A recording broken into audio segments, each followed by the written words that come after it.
Okay, it's going to be just kind of a fun throwaway video, but it's also to lay down some foundation, some groundwork for the next videos. um, the first thing I want to start with is just to touch on this from the last video, where I was talking about the mind of Christ, and it's all sevens. If you remember this markup I showed, Christ, the God mind, the thought and the observer of thought, creator and creation, and all the sevens, the lamb with 7 eyes, the stone with 7 eyes, which I think represents complete mind, complete awareness, without the beam in your eye, the mote in your eye, the crown of thorns, which prevents you from seeing reality. The 7 spirits of God and the 7 stars of God, the organic influence and the mechanical influence. But the significance of the 7 is cycle, completion, unity, the whole thing. Like from this 1901 or whatever Bible handbook. Represents completeness, a unit, fullness, totality. And it says there are 7 days in a week, 7 notes in music, 7 colors in the rainbow. I also want to add 7 vowels in antiquity, 7 planets, and yes, 7 notes in music. That's why it's an octave, because the 8th is of the 7. The 8th is the same note of the next octave, octave 8. So it's all in cycles of 7, just like the Sabbaths and sabbaticals. And this goes deeper than just symbolic, like arbitrarily attributing cycle, completeness, unit, fullness to 7. There's a basis to it that we can observe in mathematics and reality. Because as far as I know, 7 is the only number that it has this infolding property when it is put into the decimal system, the 10 system, which is the matrix, is this decimal system. It's interesting too, like alternative, is it etymology or entomology? Whatever, word study, decimal, malignant, malevolent, bad, deck, 10. 10 is bad. But that's the binary system, ones and zeros. 1 and 0, that's binary. 1, 0. But we don't usually say 1, 0. We usually say 10. We usually say 10. We usually Satan. But that is the matrix. Everything's percents. 100 cents in a dollar. Everything's percents and decimals. It's a 10, base 10 system, the matrix. And if 7 represents spirit, God, divinity, it's like when spirit enters into the matrix, it circulates endlessly. Energy can't be created or destroyed. So the 7 just cycles around in the 10 matrix endlessly. Like the alchemical metaphor, all the work takes place in one vessel, one sealed alembic, all your rotations. And what I mean by 7 infolding, cycling endlessly inside the decimal system, it's the only fraction I know of that has this property, definitely in single digits that I'm aware of. Maybe there's some other higher fractions that follow this, but 1 divided by 7, the fraction 1/7, 0.142857. 142,857. 1/4, and then they round it off, but this would continue infinitely, just like 1/3 or 2/3, 333,666, or 0.99999. So it's this 142,857 cycles endlessly. 1 divided by 7 is 0.142857. Now 2/7, you just go to the next highest number in this cycle. So you would start at 2. Okay, and it's just the same series. 2 divided by 7 equals, you just start at the 2 now. 2,857. 142,857. 142,857, and so on. 3/7, there's no 3, so you skip to the 4. So 3 divided by 7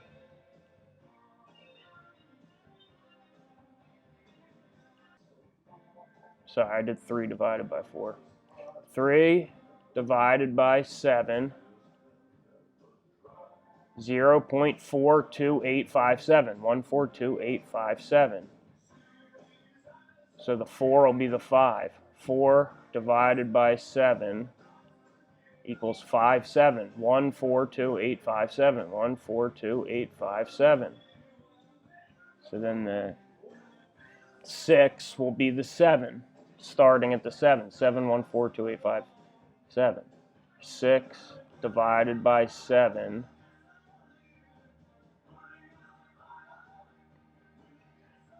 no, I'm sorry, I'm a dummy. Yeah, 5/7 is the 7. 6/7 is the 8. So 5 divided by 7 equals 7,142,857. 142,857. And 6 divided by 7,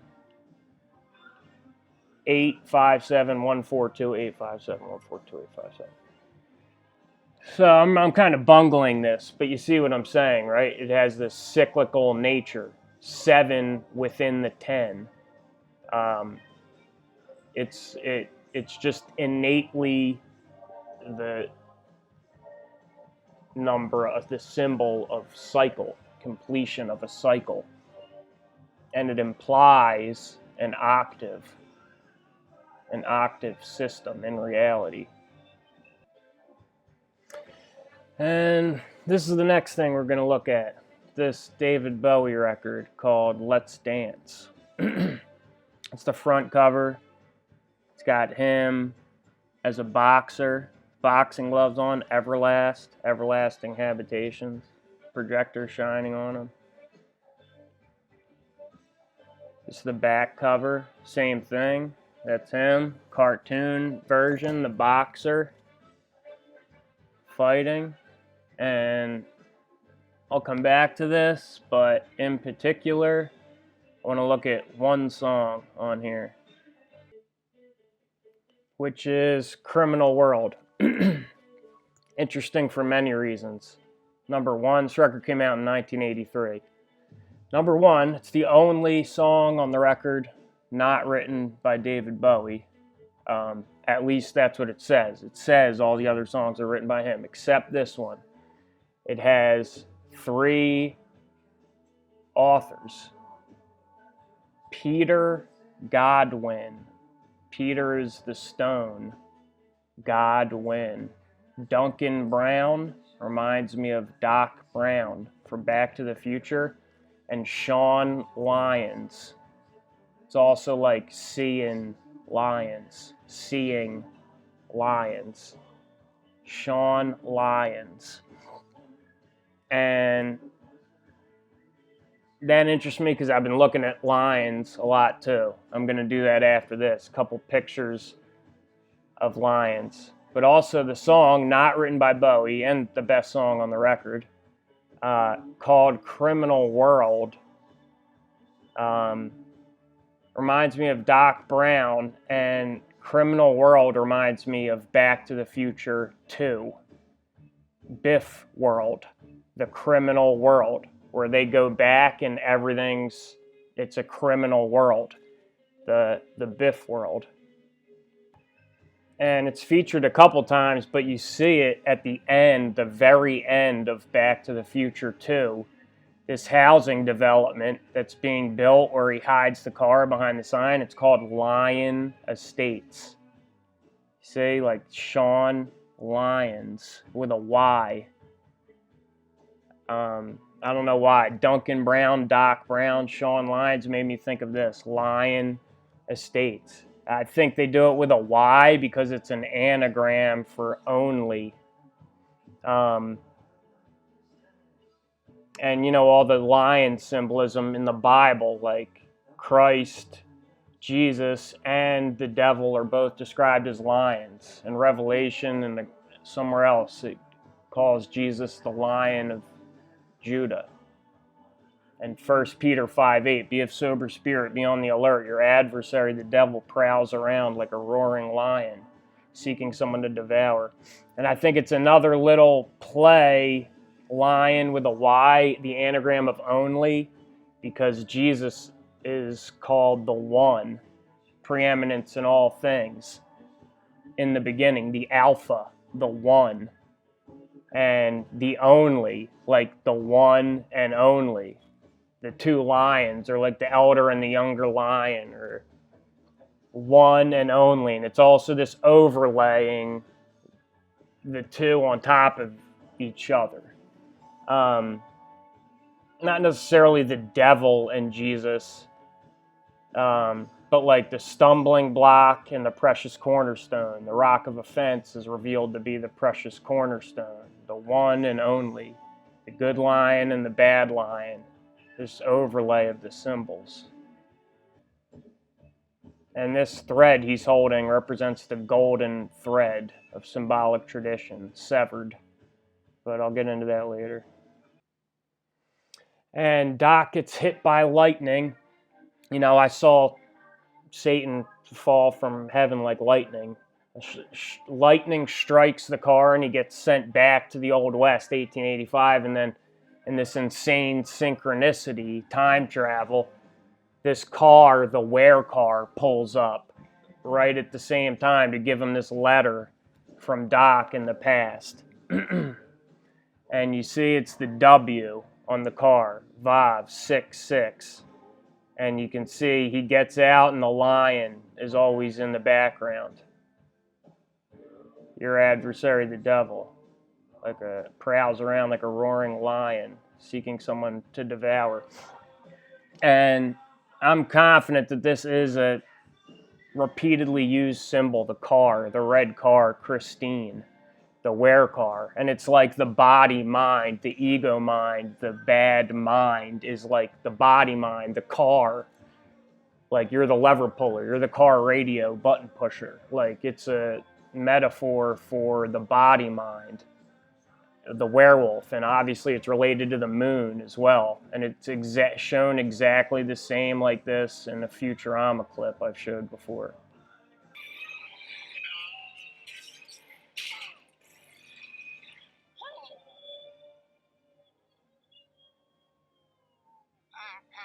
I can't keep running people over.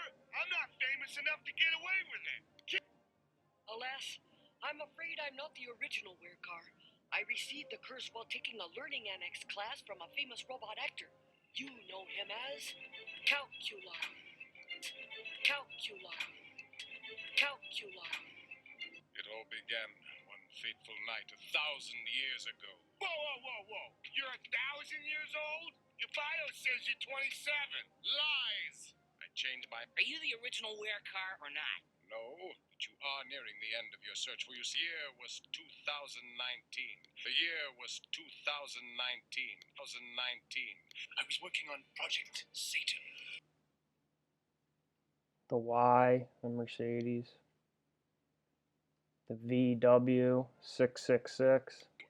Only after bringing There's Project the Satan red to car. life did they discover they had Satan. made a horrible mistake. The where car. You see, it was pure evil. See, it's the It's same either car. in Paris, or much more likely, still in the abandoned automotive lab. See, anti-Chrysler and the moon, like Antichrist. Same as this car. And the reason it's, Calculon, the robot actor in a car, it's the mechanical actor, mimic, imposter, the fake mind, the mechanical. It's the ripple effect! It's right, Bernie! It's the ripple effect! Okay, right! That's right, Bernie! It's the ripple effect! The future is done! Now let's go home! Right, Dad! Let's get our asses back to the future!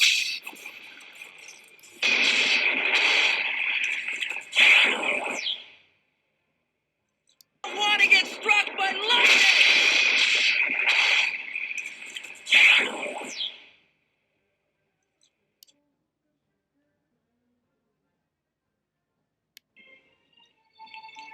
Oh no.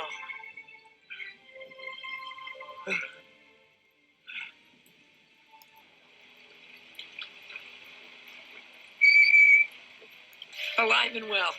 I've been living happily these past 8 months in the year 1885. The lightning bolt. 1885! September 1885!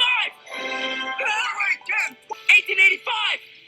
September 1885! And the trail he leaves there. It's another 11-9, 99, 66 up in the car. They got the 66 there and on the car. Alright, so back to the song. Alright, so back to the Bowie record. This song, Criminal World, reminds me of Back to the Future 2. Criminal World. Duncan Brown reminds me of Doc Brown. Seeing lions reminds me of all the lion symbolism in Back to the Future 2. Peter, Godwin, it's like all these names. McFly, Skywalker. And Peter reminds me of Repeat. This record came out in '83, so it came out while they were making the movie, Back to the Future. So definitely, it's around the same time. Only song not written by Bowie. You never told me of your other faces. You were the widow of a wildcat. And now I know about your special kisses. And I know you know where that's at. I guess I recognize your destination. I think I see beneath your makeup. What you want is sort of separation. This is no ordinary. This is no ordinary. What a criminal world. The boys are like baby-faced girls. Think about this. What a criminal world. The boys are like baby-faced girls. It's not just like the role reversal stuff. It is that, and Bowie symbolizes that already. That's how the criminal world works. All the boys are like baby-faced girls, but it's also an unclean overlay of just this symbolism of the battle of the two natures. What a criminal girl. She'll show you where to shoot your gun. What a typical mother's son. Okay, mother's son. Ma. Mother, like it, Ma is a nickname, euphemism for mother. A Ma's son. What a typical Ma's son. The only thing that she enjoys, it's another role reversal. See, typical mother's son, Ma son, and then it says she. What a typical mother's son. The only thing that she enjoys is a criminal world where the girls are like baby-faced boys. Crazy. If you think about this song, it's really crazy. What a typical mother's son.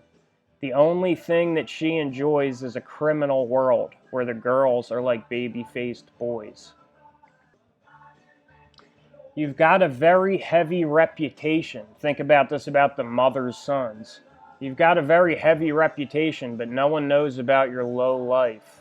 I know a way to find a situation and hold a candle to your high life disguise. Like, bring light to it. You caught me kneeling at your sister's door. That was no ordinary stick-up. I'm well aware just what you're looking for. I am no ordinary. What a criminal world. The boys are like baby-faced girls. What a criminal girl. She'll show you where to shoot your gun. What a typical mother's son. The only thing that she enjoys is a criminal world where the girls are like baby-faced boys. Okay, back to the cover. This is the front cover. This is the back cover.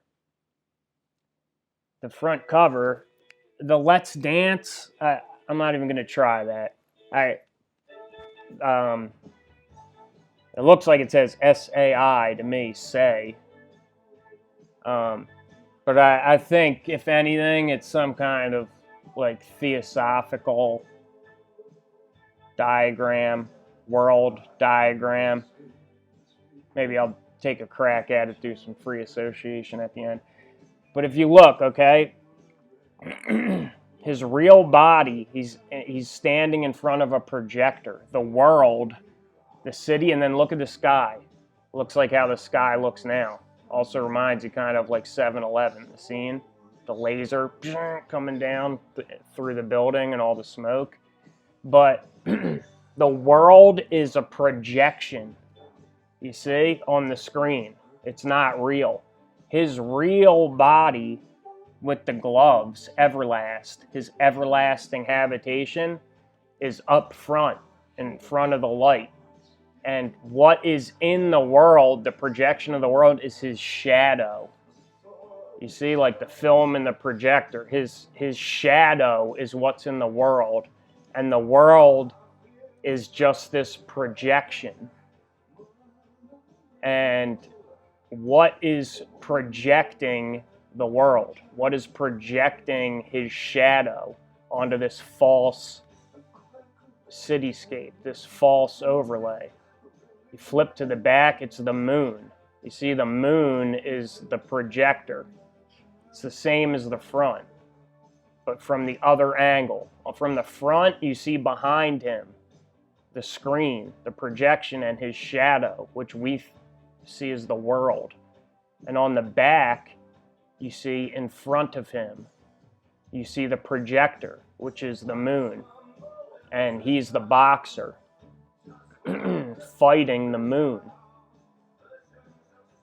The title, Let's Dance, obviously it's a euphemism for let's fight, but there's also an implication in it where it's choreographed, it's a show. Let's dance, it's scripted. And it's not like a real fight, it's more like a spectacle. So we see that the projector is the moon. Of course, you got your black and your white, your red and your blue. And this image reminds me of a couple things. You see behind him, he's fighting the moon, and what's behind him is the credits. The credits for the record. Produced by, written by, etc. And looks like he's fighting the moon, like he's defending them from the moon. And what this reminds me of is this alchemical panel from Notre Dame, featured in Fulcanelli. It's called Defending the Athener from External Influence. You see this guy, the knight behind him is the alchemical Athener, the oven, the crucible, whatever you want to call it, the sealed thing, a little stove. And you can see the rays coming down from the top left corner, and he's defending the Athener from external influence. It also reminds me of this, I believe is from Notre Dame, featured by Fulcanelli also, which is the combat of the two natures. Because you got Bowie on the front and on the back, the two different boxers. The man and the shadow, just like Jacob wrestling the shadow. the wrestling with the Lord at Peniel, at the brook Jabbok, which is like an anagram of Jacob. And it's hard to see in here, but it's supposed to be these two fighting, Jacob and Esau or whoever it is, and they each drop a stone. The combat of the two natures, the flesh and the spirit, Jacob and Esau, or Isaac and Ishmael. The other thing, this defending the Athener from external influence. And when you put it next to the Bowie thing, you can see maybe it's the moon is the symbol of that negative influence, external influence. But you can see that him and the Athener, he's on the top of a tower. You see like the turrets of the top of the tower there?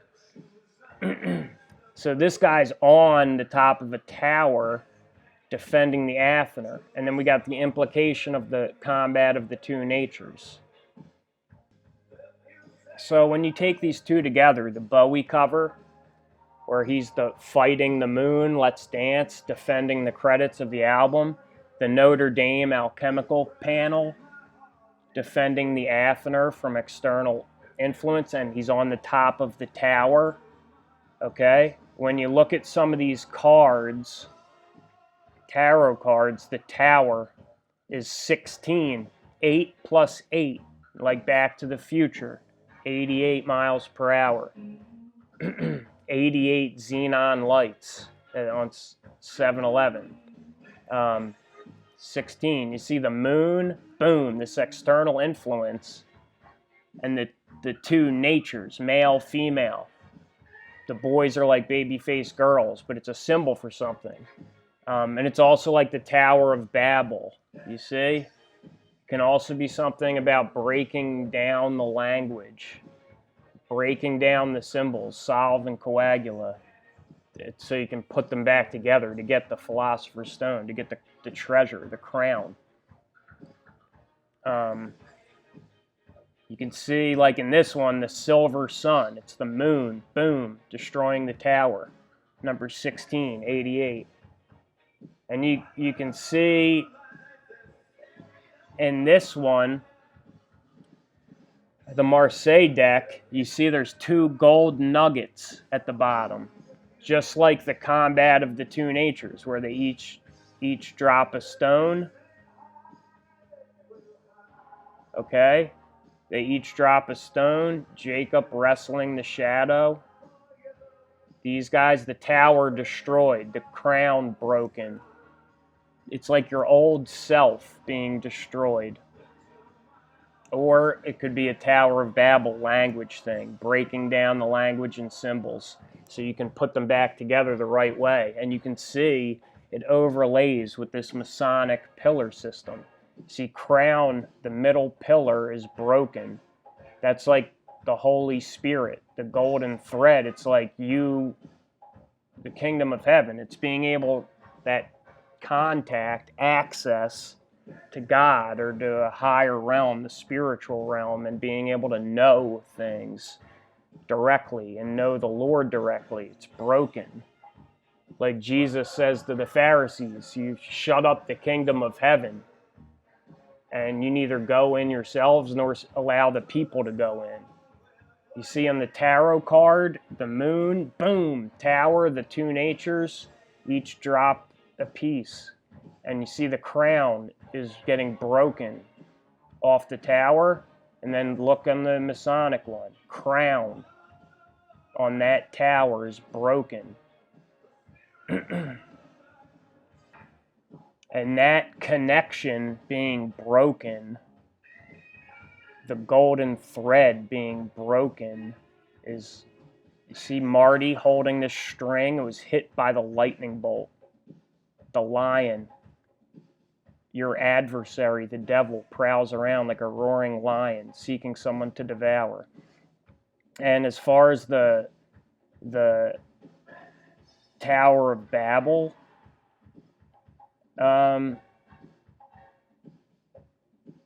piece of it, it's like all the you can't build up the wisdom of the world as foolishness. You can't build up it in pride. You need the spiritual building down simultaneously. You need to do it with God. Like the creation of Adam painting, where they're almost touching fingers, or like lightning bolts. How they don't really come up from the sky. They come down from the sky and up from the ground. All these little fingers, and then they meet in the middle. So that the tower with like materialist science will always be destroyed. The wisdom of men will always be brought to nothing, made to be foolishness by the Holy Spirit or the wisdom of God. But we can see that this is an inversion in multiple different ways. See, the knight is supposed to be defending his work, the alchemical work, the spiritual transformation from external influence. But you see on the Bowie cover,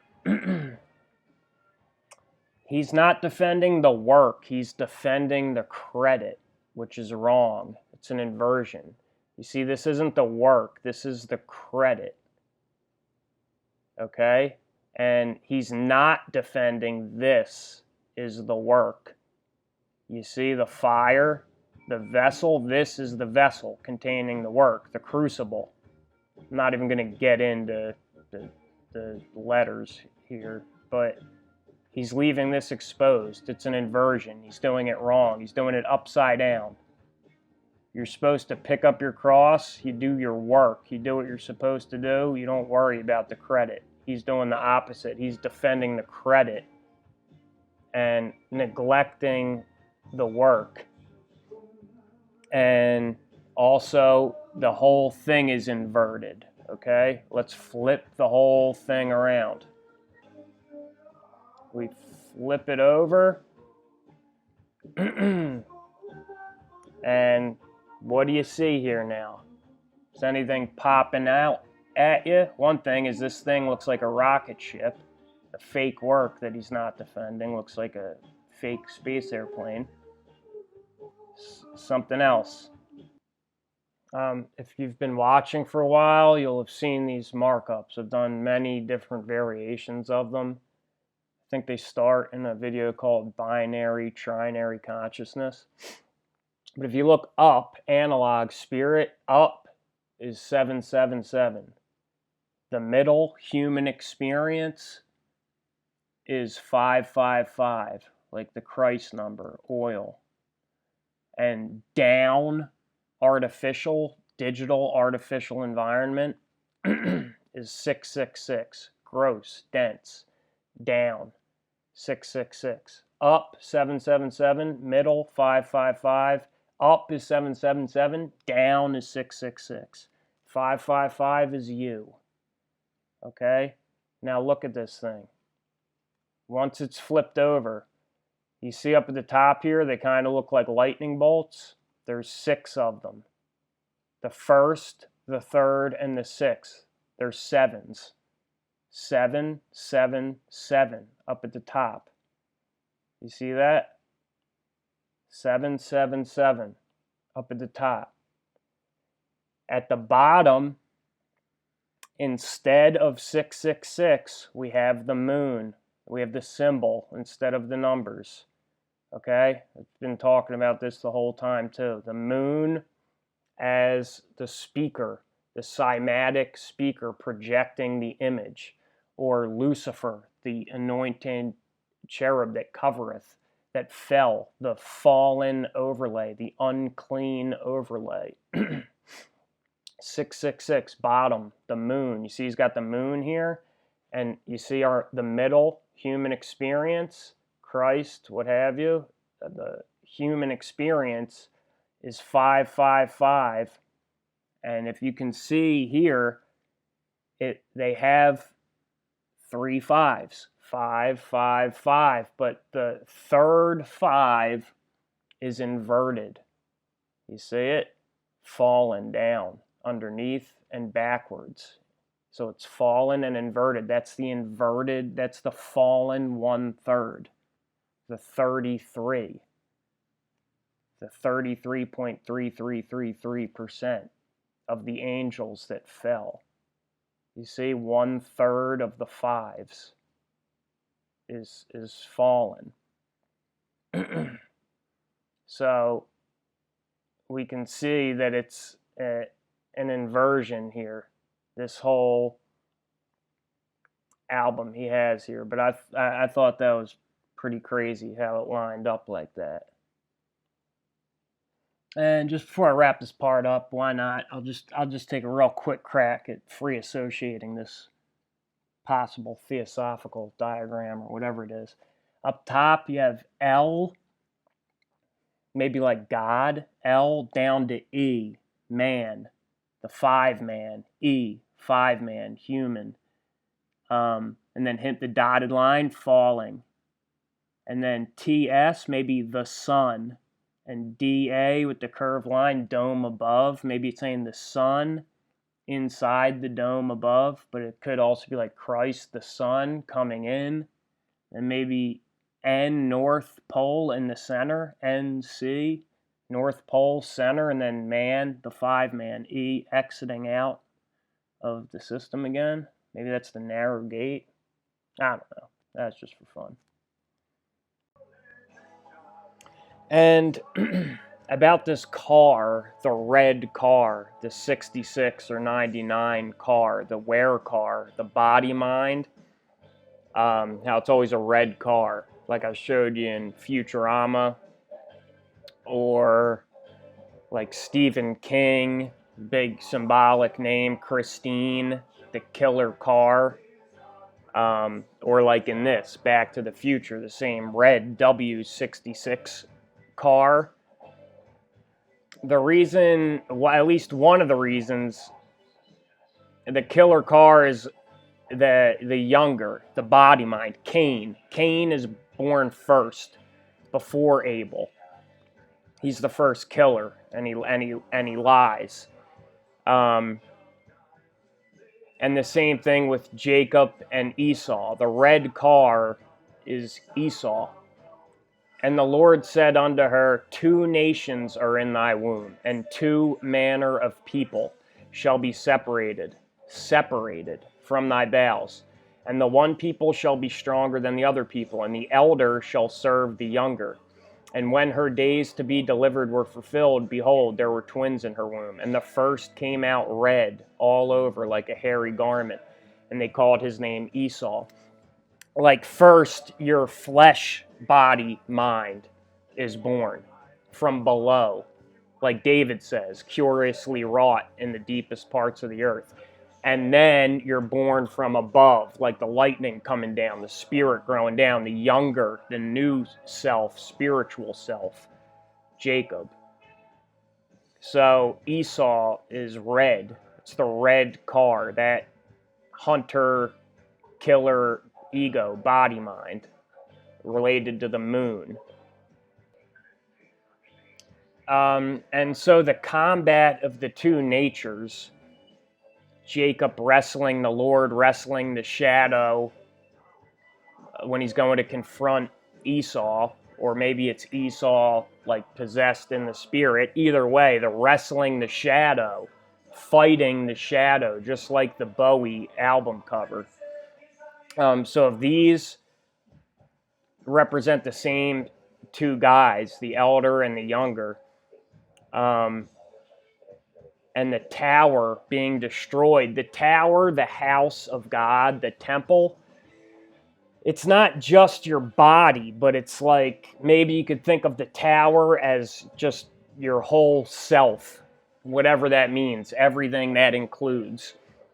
And in the beginning, you're just concerned with the body mind, whatever you want to survive and avoid pain and seek pleasure. But then you have the spirit come in, and you have this conflict. The angel and the devil on your shoulder, the right thing and the wrong thing.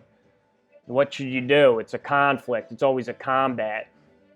But these 2 old selves, see the crown, this tower being destroyed, the crown being knocked off, that's like the false crown, the crown of thorns. and they each drop half of the Philosopher's Stone.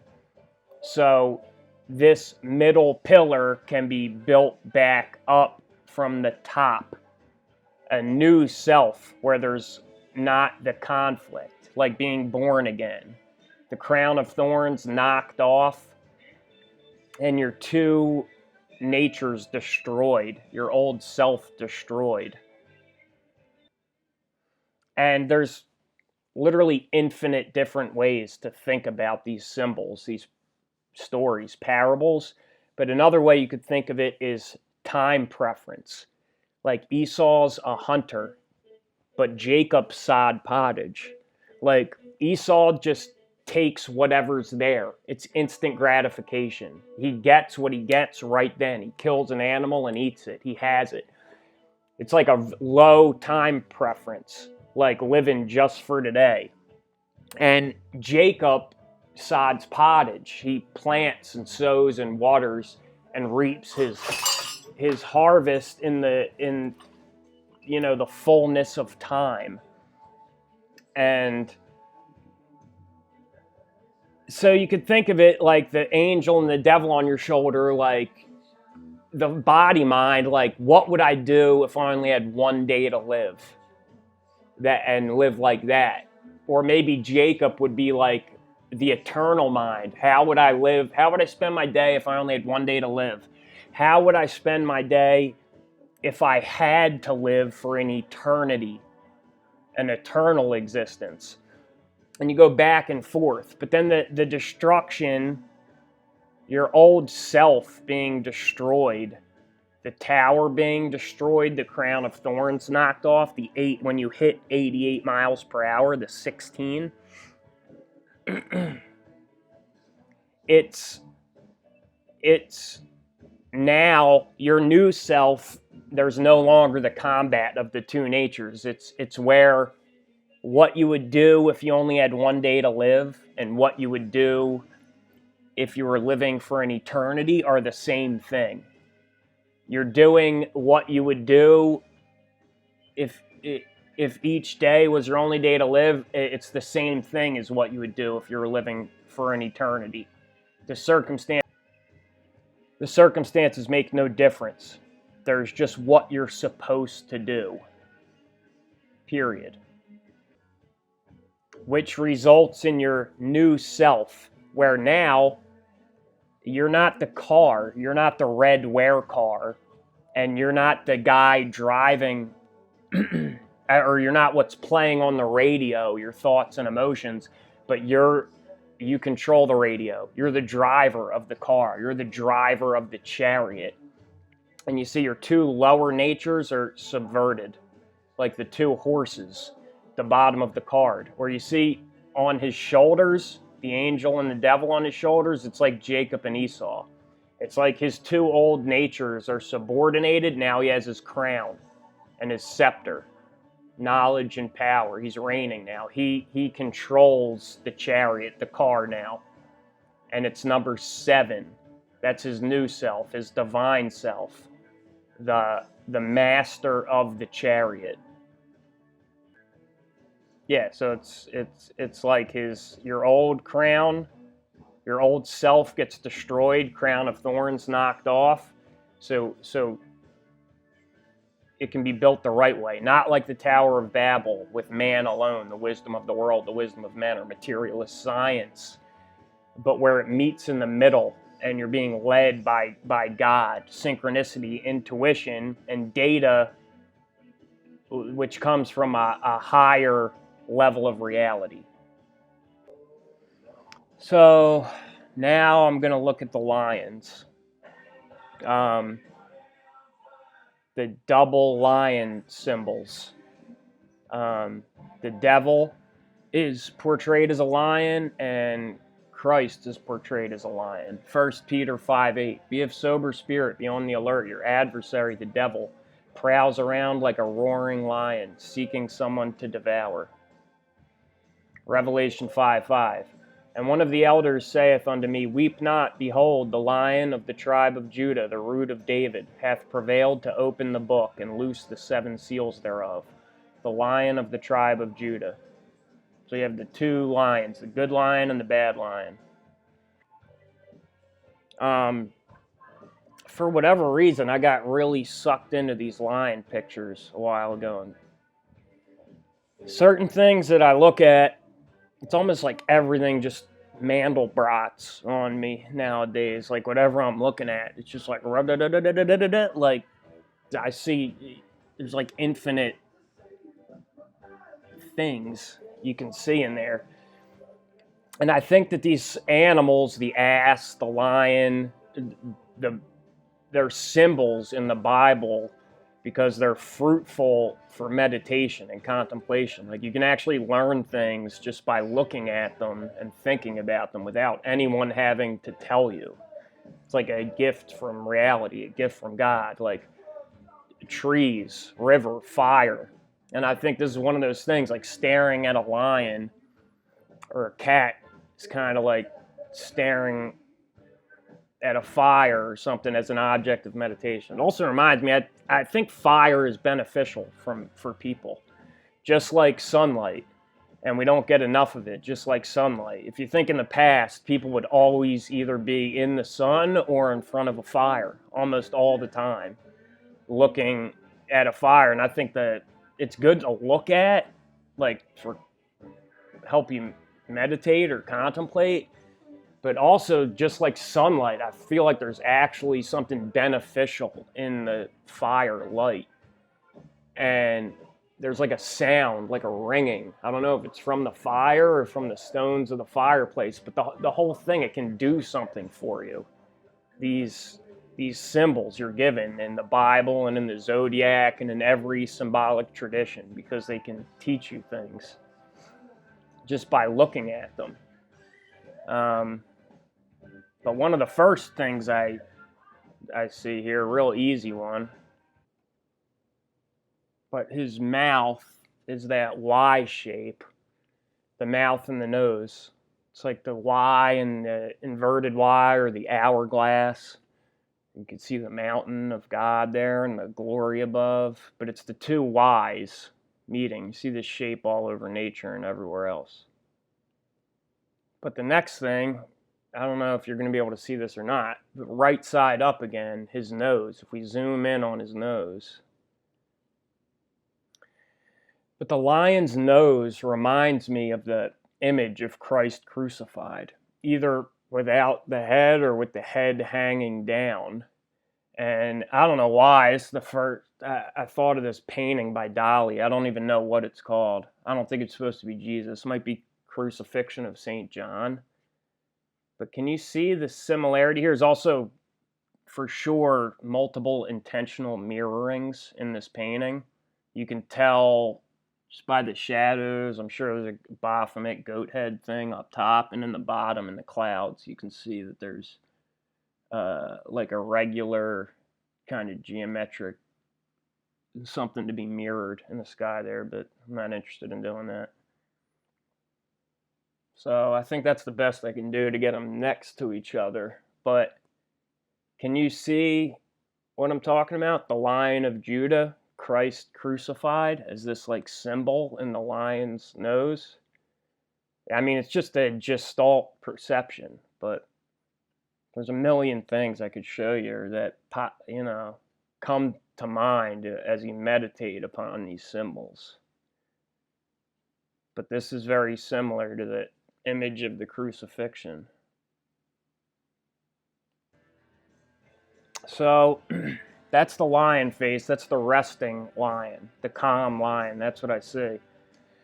But I think there's other symbols that you can only see, for whatever reason, in a roaring lion's face. Like in 1 Peter 5:8. Your adversary, the devil, prowls around like a roaring lion, seeking someone to devour. So now look at the roaring lion. So the roaring lion, you can see the nose takes a different shape now. I'm not going to get into that, but it could be like butterfly, moth, or one of the Egyptian symbols, like the things that are holding the light bulb. But if you look up between his two eyes, I hope you can see this. Can you see this pattern in the fur between his two eyes? It looks kind of like a wonky Star of David, like a curvy Star of David. Can you see what I'm talking about? This shape between his eyes on his forehead. But then it's got the two arms going up on the side too. But you can see this kind of up triangle, down triangle in a curvy way. But what it also reminds me of is this, Squatter Man. If you've ever seen like these cave art drawings they find all over the world, and these plasma discharges that they can create in a lab, and people suppose that maybe this is in the sky at certain points. But it looks like this to me also. Like, if you look at the plasma image next to this pattern in his fur, can you see that in the lion's face, how it looks similar to this? It's like a Star of David, but it's like that thing too. It's like the plasma discharge shape. And that pattern, like the Star of David, Taurus plasma discharge pattern, especially the Star of David, which also implies the cube, the hexagon, the 6, the Vav, shows up all over as well. Like, my wife had a necklace with a stone in it. I think it's called labradorite. And I was looking at that stone, and you can see inside the stone, I messed with the contrast and stuff so you can see better. But you can see in the labradorite, in this stone, there's this matrix that it looks also just like a Star of David with like a cube in the middle. You can see these three-dimensional triangles, Stars of David, and cubes within the stones. It shows up all over nature. And it's like, it's all the same story, like The Lion King. You know that Disney movie? I think it's the highest grossing animated film of all time, The Lion King. It's like The Lion King and Simba the son, just like Back to the Future, where I did the whole thing with Marty's two dads, Abba, Father of Lights, and the Dark Father, Darth Vader. Like Simba's dad dies, and first of all, their kingdom is the Pride Lands. Like that's what precedes the fall. Pride comes before the fall. That's what causes the fall. So we fall into the Pride Lands, the graveyard, the desert. And the good father is killed, or seems to be killed, and his uncle, Scar, becomes the king. If you think of the name Scar, it's like hard tissue, like hard physicality, material body, gross matter, scar tissue, hard flesh, hard physical existence. And it's also like Cain and Abel, like Scar is Mufasa's brother, and he murders his brother. And I think he's red also, Scar. So it's the same story over and over again. It's sometimes overlaid differently, different parts are like overlaid on different characters. Like in the Horus, Set, Osiris myth, the Egyptian myth, Set kills Osiris, just like Cain and Abel. Horus is the son, like Jesus, but there's different versions where it's his uncle or his brother. It's overlaid different ways and gets confused, but it's all the same story, the battle of the two lions. And I'm not sure if I said this or not, but like the two circles, the two orbs are like his eyes on either side. You know, like that shape in the middle with the eyes on either side. The two orbs. This might just be taking it way too far, but if you crop just the eyes, so you got the Squatter Man, you got the Star of David thing, and if you crop out just the eyes, this might be taking it way too far, but I see an eagle face, or like an owl face, some kind of bird face inside the lion face. I don't know if you can see it or not, but like the folds of his nose look like the beak of an owl, if you can imagine that. Like that's an owl's head, his two eyes, and the fold, the crease in the middle is his beak. I don't know. Maybe that's just taking it way too far.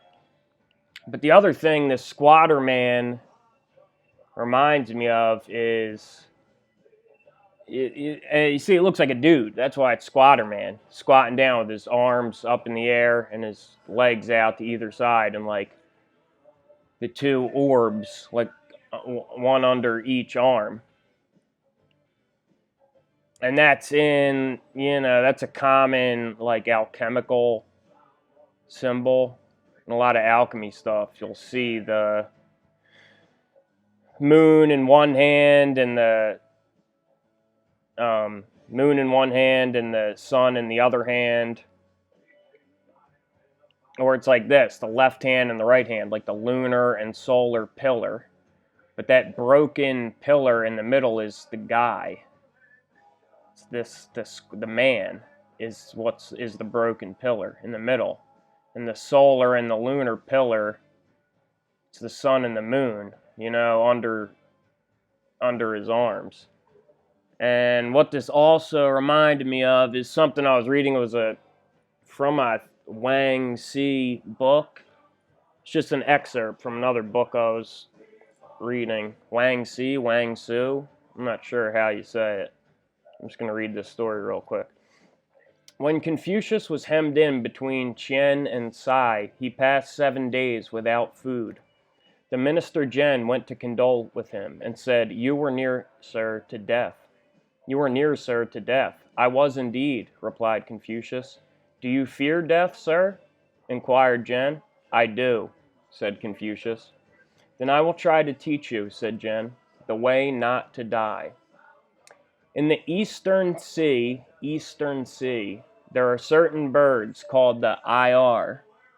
They behave themselves in a modest and unassuming manner, as though unpossessed of ability. They fly simultaneously. They roost in a body. In advancing, none strives to be first. In retreating, none venture to be last. In eating, none will be the first to begin. It is considered proper to take the leavings of others. Therefore, in their own ranks they are at peace, and the outside world is unable to harm them. And thus they escape trouble. Straight trees are the first felled. Sweet wells are soonest exhausted. And you make a show of your knowledge in order to startle fools. You cultivate yourself in contrast to the degradation of others, and you blaze along as though the sun and moon were under your arms. Consequently, you cannot avoid trouble. Good indeed, replied Confucius, and forthwith he took leave of his friends and dismissed his disciples, and retired to the wilds, where he dressed himself in skins and serge, and fed on acorns and chestnuts, the nutshell. Acorns and chestnuts. He passed among the beasts and birds, and they took no heed of him. Retired to the wilds, where he dressed himself in skins and serge and fed on acorns and chestnuts. It's like, like Elijah or John the Baptist. And you see this? You blaze along as though the sun and moon were under your arms. Doesn't it remind you of this, Squatter Man?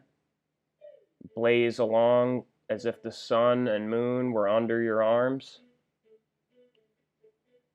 That's the roaring lion, pride, the fall. That's the wisdom of the world, the wisdom of men. And you make a show of your knowledge in order to startle fools. That's, Lucifer, the light bearer, the false light, it's the wisdom of men. And you blaze along as though the sun and moon were under your arms. I think that's the pride, the roaring lion, blazing along as if the sun and moon were under your arms. All right, move on to the last part here.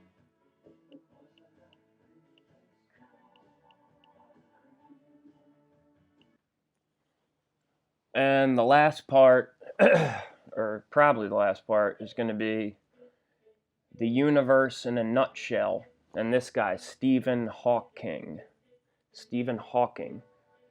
And he has two really well-known pop culturally books, A Brief History of Time, lot packed into there, and The Universe in a Nutshell. And like everything we look at, I think it has two sides. You can look at it up or you can look at it down. Okay, let's look at I'll bring up the cover. And basically, the way I see this, all the higher abstract scientific concepts, I see them as symbolic concepts. Like, they're actually telling us about consciousness rather than a physical world that doesn't actually exist. And in true fractal Mandelbrot Ouroboros fashion, not only are the scientific concepts that are presented metaphors for consciousness, but the stories of the stories are symbolic. Like this whole character, Stephen Hawking, the whole character is a symbol and a metaphor. Okay? And you could look at it two ways. The one way is how I have it up top, the universe in a nuts hell. Like Satan is the lord of this world. That's the world we're in. That's who the lord of this world is. The upside down, the inverted, fallen reality.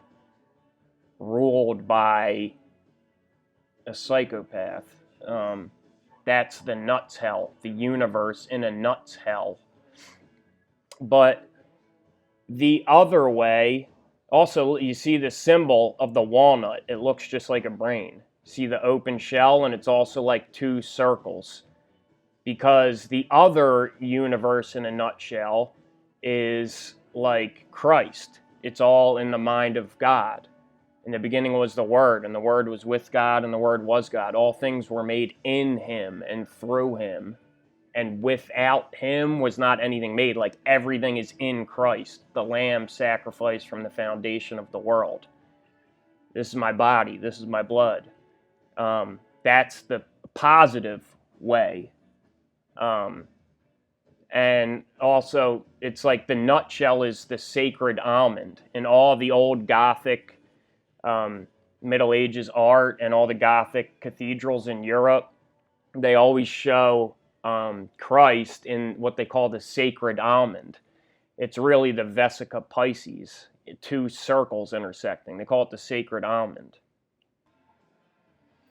So you can see in these Middle Ages depictions, Gothic depictions, this is the sacred almond.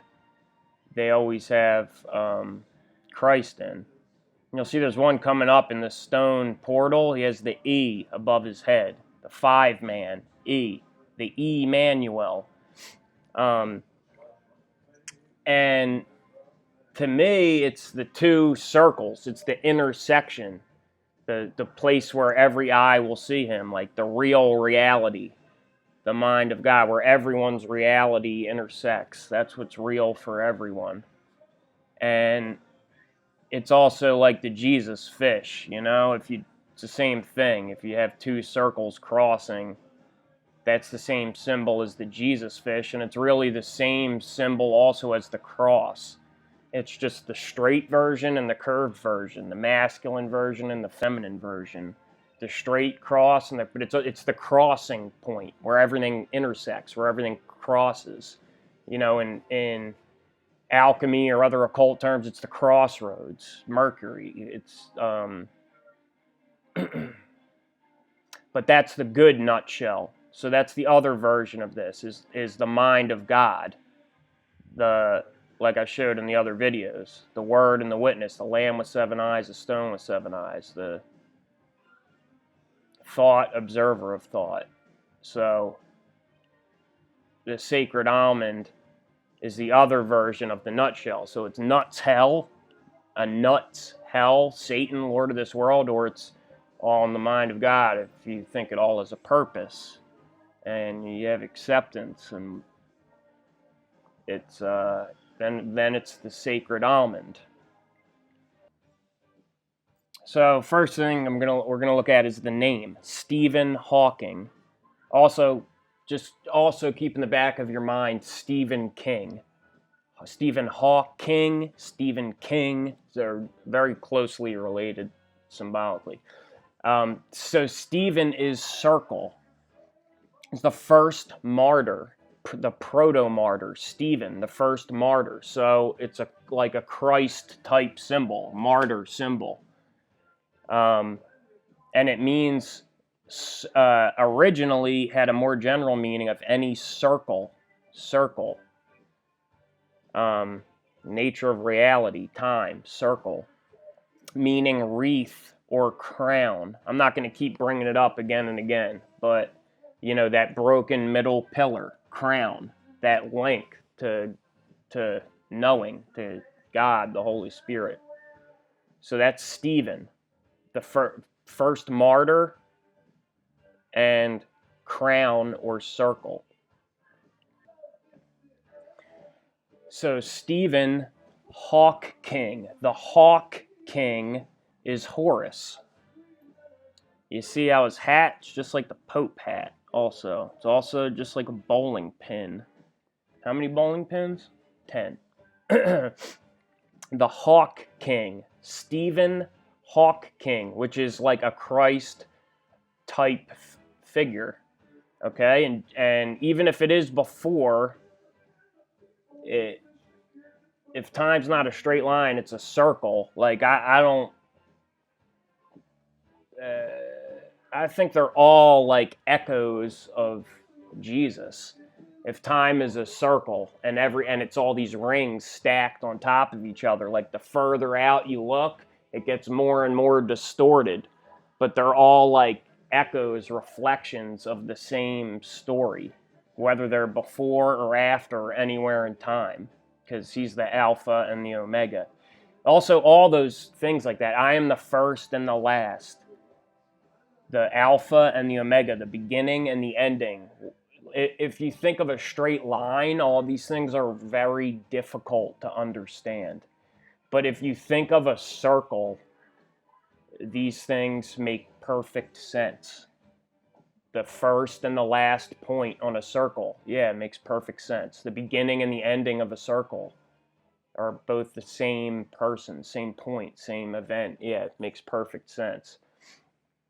So I think all these different, whatever they may be, where they have these similar elements, like virgin birth, hung on a tree, Son of God, rose from the dead, so on and so forth, are all sort of some kind of echoes through time of just the one story.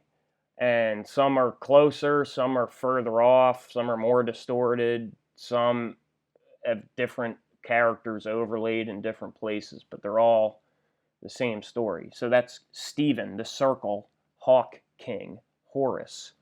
Okay, and this is also like I've heard people talking lately about St. George, how that could have been Christ's return. St. George, it's the same name. Jorge, Horatio, Horus, George. It's all the same name. It's also hours, the time. He's in the center of time, in the circle, the center, the Vesica Pisces. You could also look at it as like where things actually happen objectively in reality. None of us see that because we're fallen, we're blind. We have the beam in our eye, the crown of thorns in our eyes. We all experience a subjective reality. And there is a range, a certain consensus reality within that everyone agrees on. But then there's infinite other elements that are not consensus in everyone's each subjective reality. So none of us even see objective reality. So like where Christ exists, where events actually take place in that sacred almond,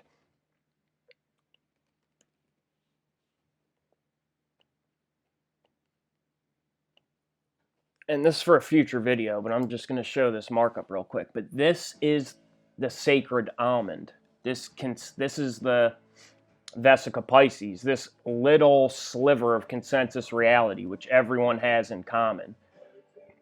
But no one actually sees. Everyone is existing behind the veil at all different levels of awareness in all different belief sets, and they're experiencing all different subjective realities. And they only share this little bit of consensus reality between them, which there has to be a minimum consensus.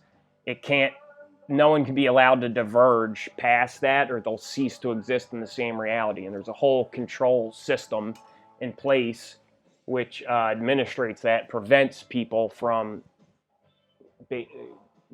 diverging too far out of the consensus reality. I don't have to get into all that right now, but so none of us see this. We have a beam in our eye. What we see is all these reflections, like we're in the water, and the sun is real up there in the sky, but under the water you can't see the real sun. Like you see one brightest reflection, which is like the Bible or Jesus, like our story for this age, our truth, our manual. But you also see all these other suns, like reflections in the water, and even the one you're seeing, because it's in words, because it's in physicality, can never be forensically true, because we can't even see what's true. We don't even understand what reality actually is. And Horus, the Hawk King, is the son of Osiris. Osiris is murdered by Set, which could be like Cain and Abel, could be like a lot of different things. But it's, a similar symbolic concept. And so the good father is dead, Set takes over, but then the mother Osiris, or the mother Isis, reassembles his phallus and or maybe she can't find the phallus, so she uses the golden phallus. But she assembles all his pieces and conceives Horus to battle Set. It's also where we get the word hero, Hiru, god of kingship, the Hawk King, god of kingship and the sky. And the adversary is Set. Think about that word, Set, and everything it means. The rivalry of Horus and Set is portrayed in two contrasting ways. In some of these texts, Set is his uncle. In some, he's his brother. Okay? So it's like the Lion King, Simba, it's his uncle. Or it's like Cain and Abel, it's his brother. Or it would really be like Osiris is Abel, and Horus would actually be Set. I mean, Horus would be Seth, and Set or Seth actually would be Cain. So it's all opposite. Like Horus would be Seth, and Set, or they even call Set Seth. Seth would be Cain. So it's very confusing. That's what I mean about it being, it's all folded over like origami. So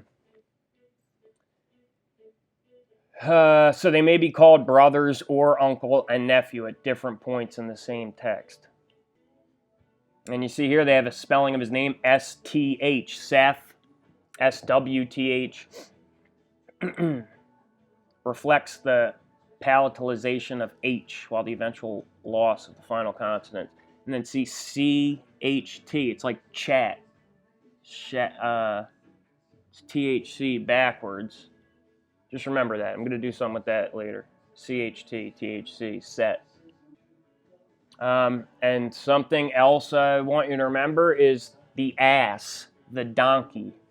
Okay, think of the ass that spoke, that carried Balaam, the ass that carried Absalom, and think of the ass and the the foal of an ass that carries Christ into Jerusalem from the Mount of Olives. Okay, Set is a donkey.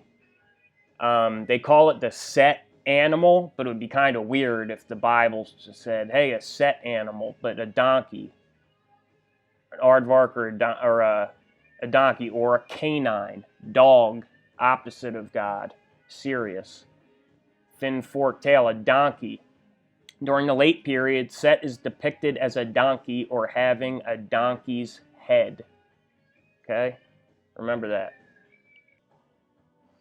Set was the killer of Osiris, having hacked Osiris' body into pieces. The Greeks would later associate Set with Typhon, okay, the sea, like Leviathan, a monstrous and evil force of raging nature. Typhon, typhoon, the Leviathan.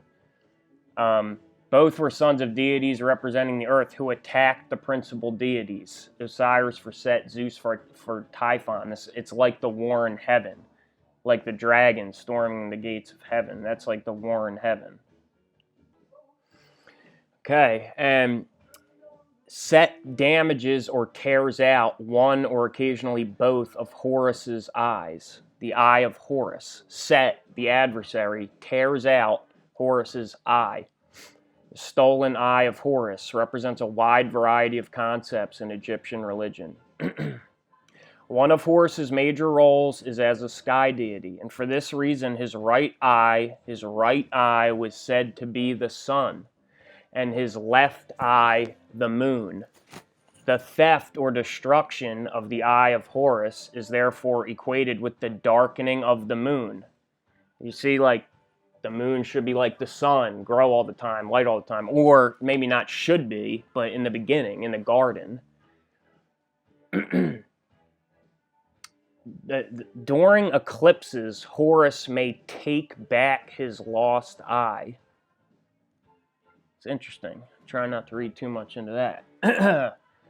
But the eye of Horus, okay? His left eye, the moon eye, okay? The money, the milk of Mammon, the milk of Mammon, the moon eye, money.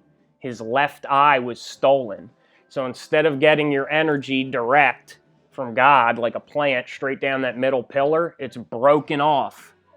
Okay? The moon's broken. The Death Star's broken. And this eye of Horus, that's why it's on your dollar bill. The moon eye, that's what we have to use for energy now. It's the imitation. It's the representation of energy. Instead of receiving energy directly, we have to use the left eye is fallen. The image, the moon.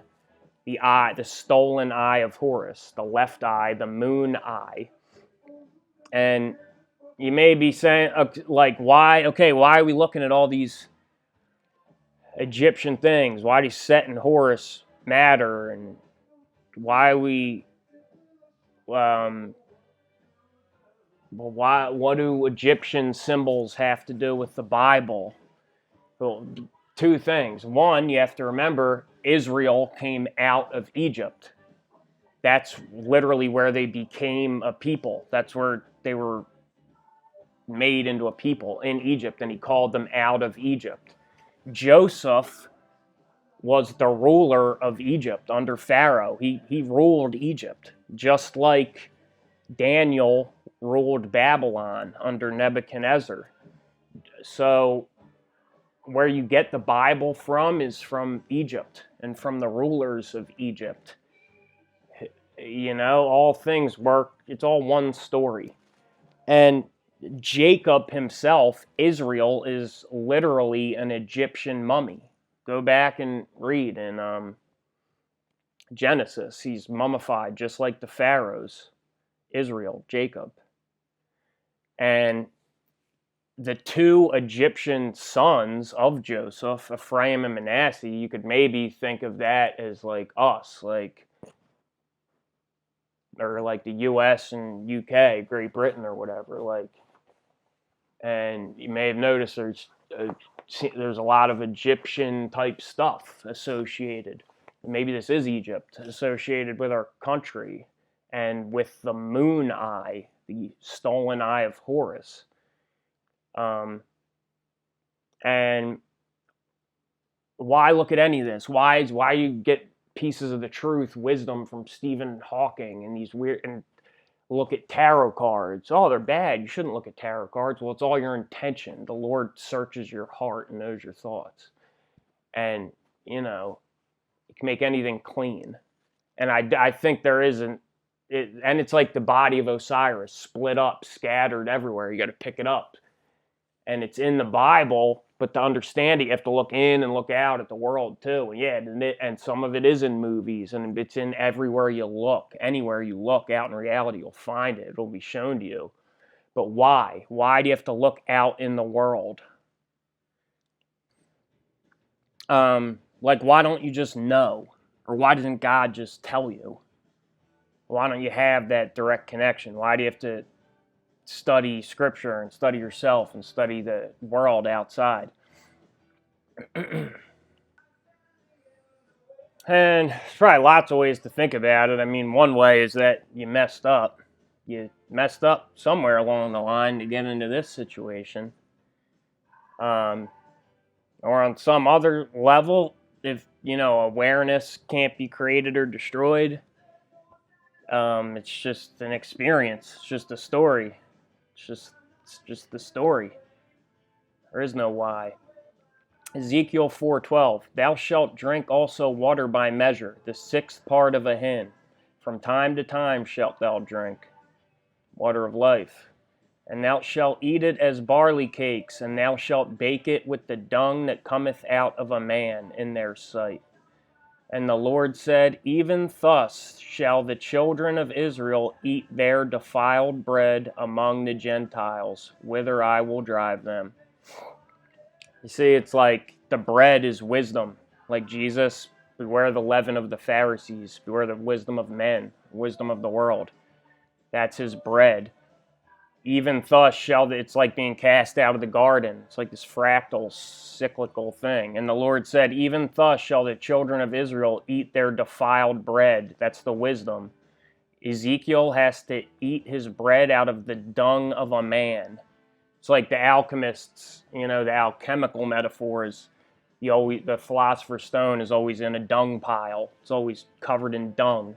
The bread, the wisdom, that's where Ezekiel's bread comes from. He has to eat it, the defiled bread among the Gentiles. That's like you know? It's like us. Then said I, Ah, Lord God, behold, my soul hath not been polluted, for from my youth up even till now have I not eaten of that which is unclean, of that which dieth of itself, or is torn in pieces. Neither came their abominable flesh into my mouth. He's like, God, I've been clean my whole life. Don't make me eat this disgusting, unclean bread. Then he said unto me, Lo, I have given thee cow's dung for man's dung, and thou shalt prepare thy bread therewith. This imitation, it's kind of like, I don't know what that means, to be honest, but it has something to do with things aren't always how they seem, and things aren't always as bad as they seem. It's like a veil of darkness, but we're not seeing what's really happening. We're seeing a representation. And he said unto me, Lo, I have given thee cow's dung for man's dung, and thou shalt prepare thy bread therewith. Moreover, he said unto me, Son of man, behold, I will break the staff of bread in Jerusalem. See, the staff of bread, crown, broken, that middle pillar broken. Moreover, he said unto me, Son of man, behold, I will break the staff of bread in Jerusalem, and they shall eat bread by weight and with care, and they shall drink water by measure and with astonishment. It's like you just get a little bit, you know what I mean? Just a little bit at a time, and a little bit of the presence of the water, a little bit of the bread, the wisdom, and a little bit of the presence. And I should have had the next verse also, but he says, so that they will want bread and be astonied at the water, be astonished with one another. Like, so you will want the bread, so you'll realize, remember, you know, what's good, what you had, what's wrong. Acts 10:9, Peter's vision that sends him unto the Gentiles. On the morrow, as they went on their journey and drew nigh unto the city, Peter went up upon the housetop to pray about the 6th hour, that's noon. And he became very hungry and would have eaten. I think at noon, sun is directly over his head, square to his crown. And he became very hungry and would have eaten. But while they made ready, he fell into a trance, and saw heaven opened, and a certain vessel descending unto him, as it had been a great sheet, knit at the 4 corners and let down to the earth, wherein were all manner of 4-footed beasts of the earth, and wild beasts, and creeping things, and fowls of the air. And there came a voice to him, Rise, Peter, kill and eat. But Peter said, Not so, Lord, for I have never eaten anything that is common or unclean. And the voice spake unto him again the 2nd time, What God hath cleansed, that call not thou common. This was done thrice, and the vessel was received up again into heaven. And you know, it's like Jesus, the Pharisees, why is he unclean? And his disciples are unclean. He doesn't wash his hands. He's touching lepers. He's going in unto Gentiles and eating with publicans and sinners. And, you know, Jesus says it's not what goes into a man that defiles a man. It's what comes out of a man that defiles a man. And that means anything, you know, anything that goes into you.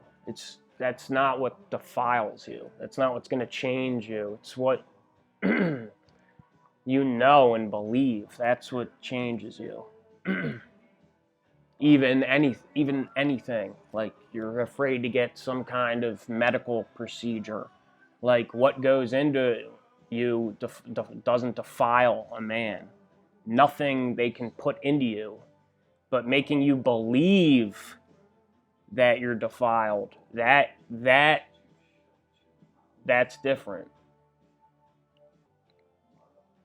In any case, the restoration of the eye of Horus to wholeness represents the return of the moon to full brightness, the return of the kingship to Horus, and many other aspects of Ma'at.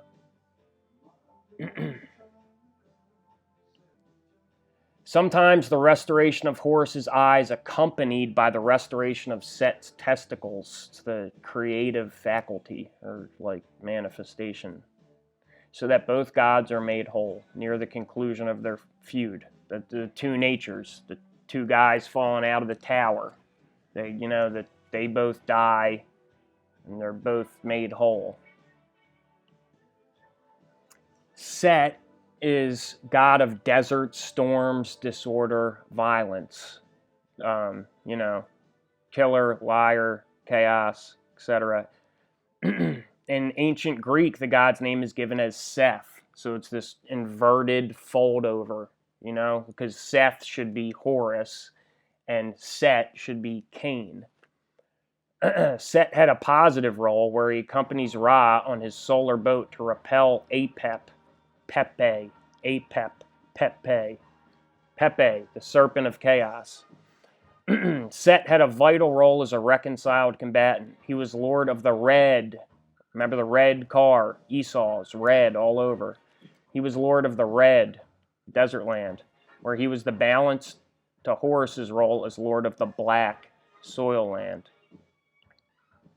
So you got Apep, Pepe, who's the offspring of Set, Maga, the crocodile, Maga, Pepe and Maga.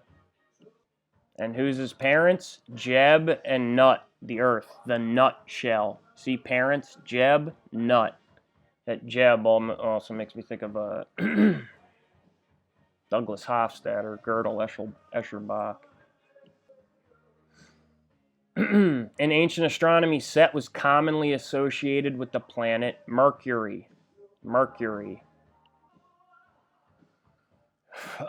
In some accounts, he had relationships with foreign goddesses, maybe Russian goddesses. Might have had Russian goddess interference. And from that relationship is said to be born a crocodile, kind of like a Leviathan deity, called Maga. And Set is Mercury, Marty McFly, Nike shoes.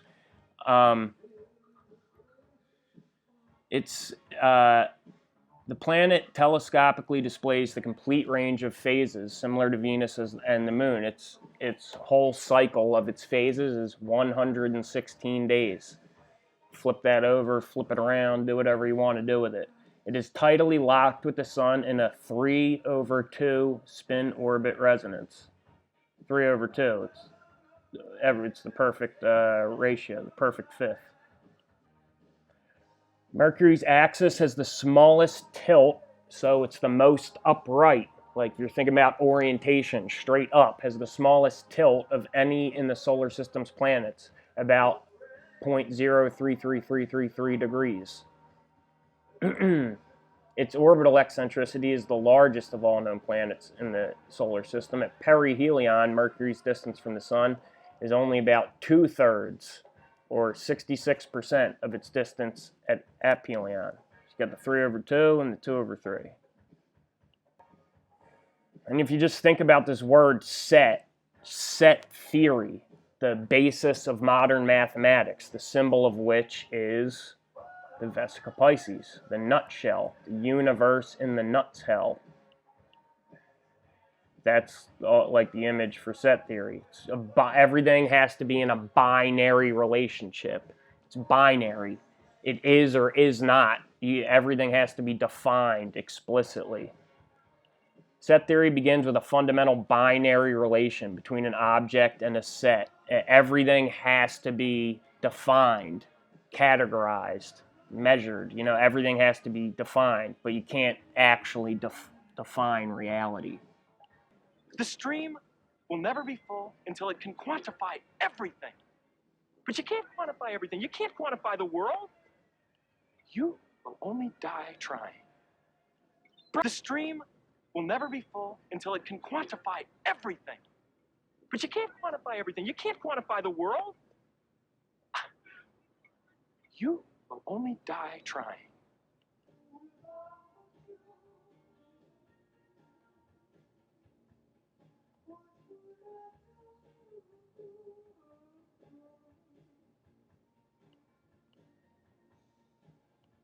Set, to cause to sit, place in or on a seat.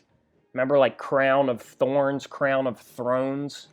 A seat, set, seth, seat. To place oneself in position to start running a race. To direct with fixed attention. To cause to assume a specified condition, relation, or occupation. To cause the start of, to appoint or assign to an office or duty. To cause to assume a specified posture or position. To fix or decide on as a time, limit, or regulation, law. To establish as the highest level or best performance. To furnish as a pattern or a model. To allot as a task. this last one, to adorn with something affixed or infixed, stud, dot, like Lucifer covered in jewels, and the pipes and tabrets. To cause to become firm or solid, the idea of like hard, down, physicality. To cause fruit or seed to develop, like the adversary, that's what makes the fruit develop, is the pressure, the wine press. To fix at a certain amount, value, rate, to place as an estimate of worth, weights and measures. Cain, or Tubal Cain, I think Cain establishes weights and measures. Set. To place in relation for comparison or balance. So back to this guy, the universe in a nutshell, Stephen Hawking, Stephen the circle, the crown, the Hawking, this idea of Horus and Set, and the combat of the two natures. Like, this guy, supposedly this super brilliant genius, this super vibrant mind in this incapacitated, broken body. And he has this mechanical wheelchair and a mechanical voice, a computer voice, which comes from his eye, you know, like the eye of Horus, the Hawking, Stephen Hawking, the eye, but the mechanical voice. And the mechanical chair is like the car, you know, the red car, the Ware car, the 6.6 car.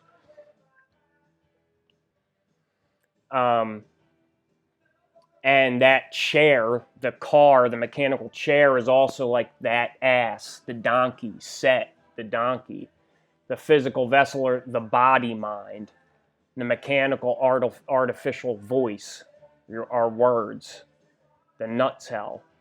And the other side is the living spirit, the living word, the idea which animates the symbol, the spirit. So the chair is what consciousness rides upon, and the Hawking, the mind, spirit, is what rides. And it's like there is a truth, there is that real truth, object and connection, but it's like you can't give the Holy Spirit to someone. Only God can do that. You can't actually give someone the truth. We have to use words and language, and we have to make it physical. So it's automatically the image. It's automatically distorted. And it's being perceived in that other person's subjective reality. The only way they can perceive it objectively is like that third pillar, the Holy Spirit, God giving it to them. So it's like the carrier wave on the dead words that don't actually change, or maybe they do, but you know, the actual letters, the symbol, a word is a set of symbols, So the living word is, it's like the words don't actually change, the actual set of symbols, but somehow the meaning changes. It's alive. It's like a living symbol, and it's like the words don't change, but the meaning keeps changing as you change. Your understanding changes, and God changes as your understanding changes. That Ware car and the lion estates, that's like the wheelchair, the mechanical wheelchair. And that thread, I think that's like that connection, that golden thread, that connection severed. And the last thing I'm going to look at is solipsism, very quickly, just because when you're looking at reality like this as a circle or as a everything as a creation and the world you see being just a subjective symbolic representation of some unseeable truth, you inevitably start brushing up against solipsism, which I don't think is very fruitful or fulfilling. It's like one step before or after nihilism. I'm not sure. But the theory that the self is the only thing that can be known and verified. The view that the self is the only reality. The belief or proposition that the person entertaining it alone exists and that other people exist only as ideas in his mind. Yeah, I think it's inevitable you have some close brushes with solipsism if you're just being led entirely by intuition and synchronicity. A theory holding that the self can, I don't know how it could be a theory. I mean, by definition, who would you present your theory to? A theory of holding that the self can know nothing but its own modifications and that the self is the only existent thing. Also, extreme egocentrism. And for some reason, I thought it was interesting at the end of this definition, I guess it's a feature on Merriam-Webster's time traveler for solipsistic. And you see this Merriam-Webster's MeWe, the MeWe set.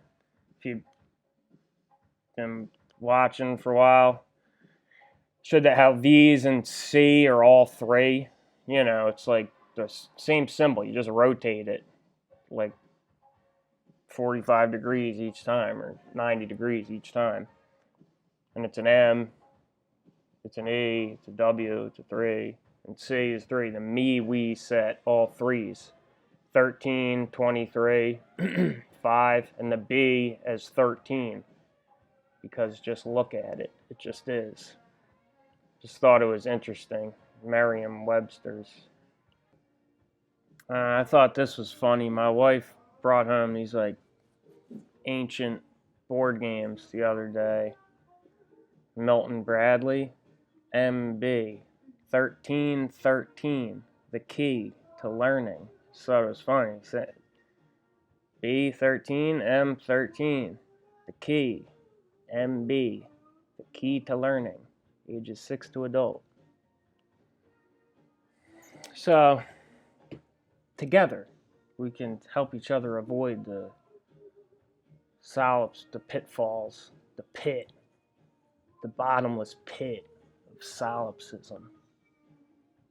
Find it odd? What a real coinkydink. Time traveler for solipsistic. The first known use of solipsistic was in 1885. It's the ripple effect! It's right, Bernie! It's the ripple effect! Okay, right? That's right, Bernie! It's the ripple effect! The future is dark! Now let's go home! Right, Doc! Let's get our asses back to the future!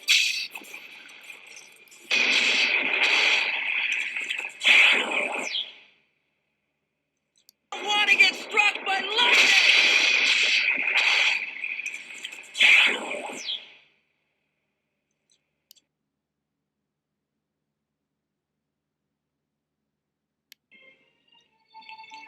Oh no.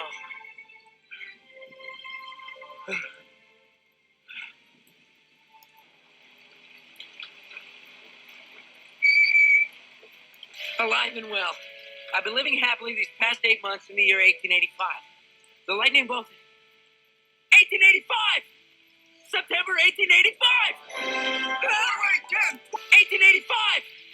September 1885!